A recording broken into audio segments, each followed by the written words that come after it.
Hello everyone, how are you doing? I hope that you're doing great. I'm doing quite well, all things considered. Guys, so I was expecting to have more time to record than I actually did, so I was only able to do reactions for 2 episodes and I decided to just upload them anyway rather than hold on to them and record more later. So I hope a shorter video is still enjoyable.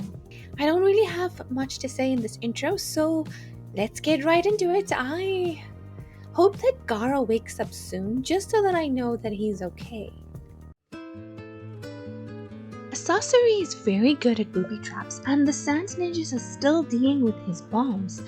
Some members of the council are already talking about a new Kazekage and that's messed up. It hasn't even been that long and Gaara's not dead. They should want to get him back, even just to ensure that nobody else gets the power of Shikaku. Oh, don't get so touchy. You accomplished your mission, didn't you? You secured the One-Tail. That is a very interesting detail. He refers to Shikaku as the One-Tailed. So are we going to get like 1 through 9? I think they did refer to them as the tailed beasts before, but I didn't think about them as each having different number of tails, though this still doesn't imply that that is the case. But I kind of hope that that is the case. Okay. Interesting stuff. And Sasori clearly has his intentions on one in particular, so I wonder who is it going to be. Maybe Naruto? I kind of don't want it to be Naruto because I want to see more of these Jinchurikis. Oh well, even if we can't find him, nobody's gonna complain. As long as I catch another one. That is a puppet. That is a puppet, not a person. Is he inside the puppet? It could be that he's injured or disabled in some way and he's riding the puppet and like inside, or maybe he's somewhere else entirely, which would be very impressive to be able to control the puppet over a really long distance. Which of course would be very, very useful. I did not like the look of that puppet though. The whole bottom jaw thing creeped me out. All these puppets creeped me out. Jiraiya warned Naruto not to lose his cool, but it's already happening as he breaks formation in his eagerness to get to the village. They come across Temari, explain the situation, and she joins them. Kakashi says they're 2.5 days from the Sand Village, and I appreciate this detail. I've been wondering how long I should expect it to take for them to get there, and it really shows how fast that carrier bird was. It really is the GOAT. And then there's Konkuro, who is not looking good, and they don't know how to help him. Naruto cuts to the chase. The Akatsuki are targeting him and Gaara because of the beasts inside of them, viewing them as objects, as monsters, as a means to an end, and he won't let that happen to his friend. And now that Gaara finally has the connections that he's always craved, Naruto cannot allow him to lose it. I know why they're after Gaara and me. It's not like it's a mystery or anything. You know too, don't you, Sakura? Man, Naruto gives such Spirit of the nine-tailed fox is sealed away inside of me. He and Gaara share a very similar childhood. But it is very good to see him, like, say, right, Sakura? You know that the nine-tailed is inside of me, right? Because they haven't spoken about it directly as far as we've seen. In fact, in my opinion, it took so long for anybody to talk about it with Naruto directly. Even when he became aware of it, in my opinion, as soon as he graduated from the academy, someone should have told him about the nine-tailed fox. Even while he was at the academy, he should have been learning to use it since then. But there was a chance that he could have failed and never become a shinobi. So let's say they didn't want to tell him then. But once he was an active shinobi, they should have told him, especially after the fight with Haku and Kakashi sensed the nine-tailed fox. From then, they should have been like, okay, Naruto, we have something to tell you. This time will be different. I'm gonna be there to save him! Naruto. Uzumaki, thank you. Thank you. And the droplet of Naruto's tears landing on Tamari's face.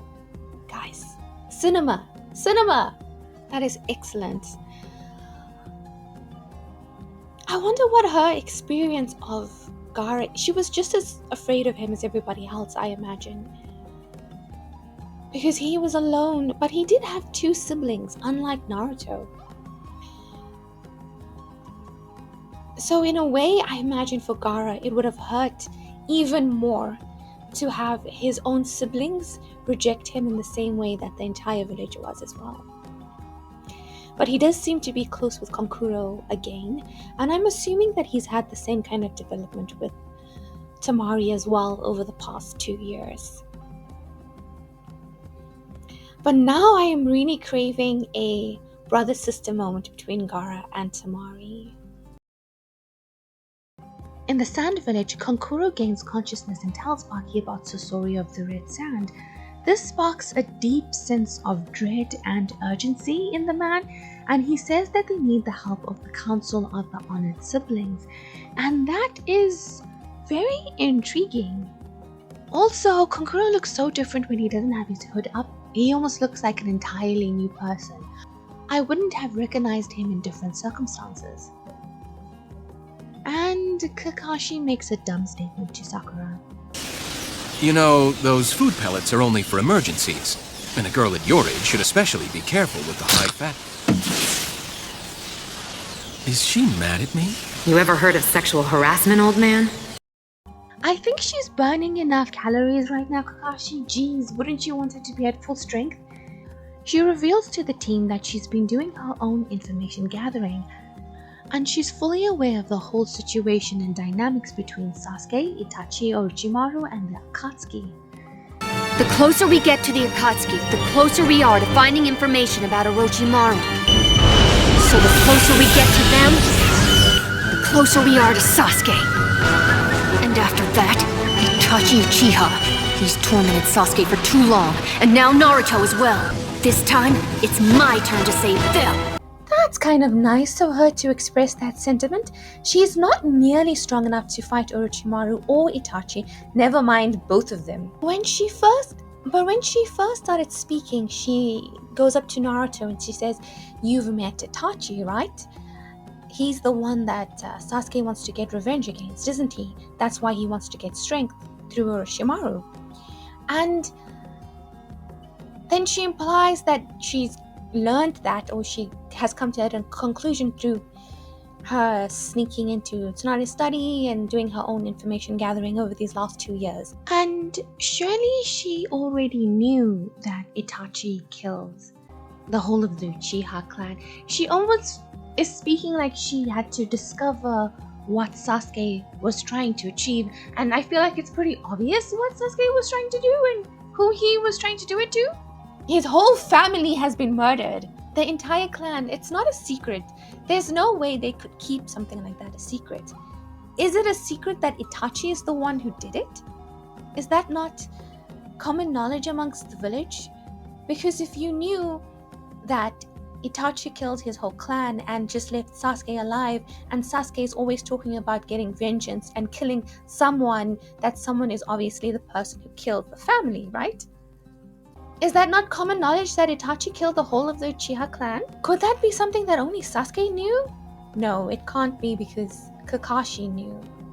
People know. That one time when Guy and them tried to keep the information of Itachi's return from Sasuke, so they clearly knew. But it could not be common knowledge. But good for Sakura for making the effort to get all of the information. Honored siblings, I have come here to request your assistance. We need you. Guys, now tell me why I was imagining these honored siblings as young people, or like middle-aged people. It makes so much sense that they're old, but in my mind, I don't know why I was expecting to see, like, I don't know, 3 like ethereally beautiful, maybe siblings, like they have some kind of mind power or something. You know the vibe that I'm talking about. That's what I was imagining in my head, but no. Baki is so hot, guys. Will we ever see the other side of his face? You can spoil it for me. It's okay in this instance. The siblings seem reluctant to help the villagers, or perhaps they're just taking some satisfaction at being needed. We've been retired for ages now. We left behind our attachments to this world long ago. Although I guess it would be nice to see my grandson's face one more time. This could work out in your favor then. It just so happens your grandson is a member of the Akatsuki. Oh, so this is Sasori's grandma. That's interesting. All the honored siblings needed to know is that their grandson/grandnephew is involved in all of this. Hopefully they can help Konkuro. They're kind of bitter and hard-hearted, saying the Leaf Alliance is a pipe dream and they'll probably send useless ninjas. Meanwhile, they've actually sent a top jonin, their tailed beast, and a promising Kunoichi, who is the apprentice of the Hokage. Back in the Leaf Village, Tsunade's cup cracks and she's like, oh no, bad omen. And then she wins money and she's like, oh, that's definitely a bad omen. And this really cracked me up. Like, she loses so often, like her desk drawer is full of those tickets, that when she wins, it's like, oh no, this is not good. It makes you wonder why she gambles in the first place. Team 7 arrives at the desert as our two Akatsuki arrive at their secret base with Gaara, an astral projected guy. I'm just gonna call it that. I don't know if they have a name for it in Naruto. If they do, they haven't said it. So I'm just gonna call it astral projections. So this astral projected guy is there waiting, and the way he sounds reminds me of Darth Vader. Whatever they have planned is going to take 3 days and nights. Now, let everyone gather. Sealing Jutsu. 9 Phantom Dragons!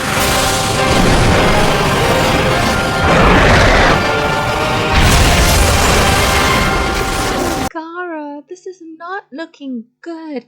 And these guys really don't waste any time, hey? As soon as Deidara and Sasori arrived with Gaara, they were like, okay, let's get things into action. No dilly-dallying, no messing around, no tell us what happened, let's just get to the chase. I really wonder what they're doing and why Orochimaru left their organization. Surely he would want to be involved in whatever they're doing. Jutsu experimentation is like his whole thing. Tsunade sends Team Guy to the Sand Village and it's so good to see them. Guy and Lee are so full of energy, just exactly what you would expect from them. I have so much affection in my heart for the two of them and how cute they are together. And of course, Neji has grown up into a strapping young man as expected. I'm so glad that they're going to be a part of this next arc so that we can see how they've grown in the last couple of years. I'm curious to see Tenten as well. She hasn't had a moment to shine so far.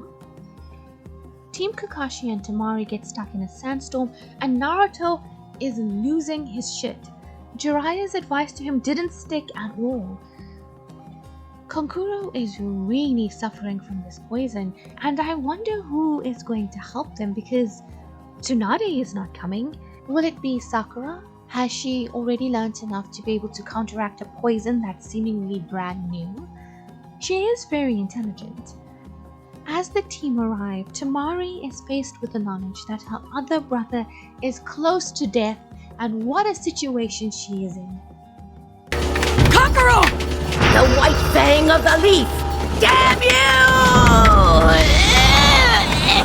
Get ready to defend yourself or die! Judging from the look on Kakashi's face, I'm going to guess that this old lady is mistaken him for someone else. But she's got a lot of hate in her heart for the Sand Village. And I can get it if when she was young, you know, the villages were at war. We already know that like in Tsunade and Orochimaru and Jiraiya's youth, there was a big war, right? Great war, and the villages were all fighting each other. So I can see how she would hate them because of that. But Tsunade and Jiraiya don't hold the same hate in their heart for the Sand Village. She sent another team to go and help them. So I wonder what it is in particular that has caused these two, and that woman in particular, to hate the Sand Village, the Leaf Village so much. maybe one of them killed someone that she loves, but then Tsunade also lost someone that she loves too. I don't know, we'll see what it is. But is she supposed to be older than Tsunade? Because she talks about Tsunade like Tsunade's her rival, that she used to make poisons and Tsunade used to find the cures for them. So if they are age mates, if they are the same age, Tsunade's jutsu is really excellent because she does not look like she should be the peer with this lady. And neither does Jiraiya, and he's not using any jutsu to make his appearance better. So what happened to these two old people that they aged so badly and Jiraiya aged so well? But that's not really important. So I don't really have an outro recorded for this video because I was expecting to record again and then life just got in the way. But I do want to tell you guys about something else that I've been working on. So I'm just going to include the outro from my previous video, Chainsaw Man 1, so that I can tell you guys about it. Before I go, there is one more thing that I'd like to mention, and I do feel kind of nervous to talk about it, but I'm going to do it anyways. I have just recently published a book. I self-published it. I wrote this novel for the first time. I began it in 2020, at the end of 2020, and then I did get like an agent and we worked on it together. We did the submission thing, but then she retired and no publisher wanted to take my book. They said that it was good, but they didn't know how to market it because it was a bit unusual in terms of categories. Doesn't really fit in anywhere. And trying to self-publish it myself, I can see what they were talking about. Like, I don't know what boxes to tick on Amazon because I wrote something a little bit different, I guess. I'm not trying to toot my own horn, but my book is Smoke That Thunders. My agent retired and then I got another agent and she retired too. And so instead of getting another agent, I think I'll just publish the novel myself and see how it does. The Smoke That Thunders is a magical realism romance novel. It's not very erotic or spicy. It's very more of like a poetic or literary romance. It's like a love story more kind of thing. It follows a couple through a couple of decades of their relationship and explores love in its highs and its lows and how it gives and takes and how you can become your best self and your worst self in the name of love. So if that is something that you are interested in, the link will be in the description. Okay. Have a good day. Have a good week. I'm Kayla, and see you in the next one. Bye.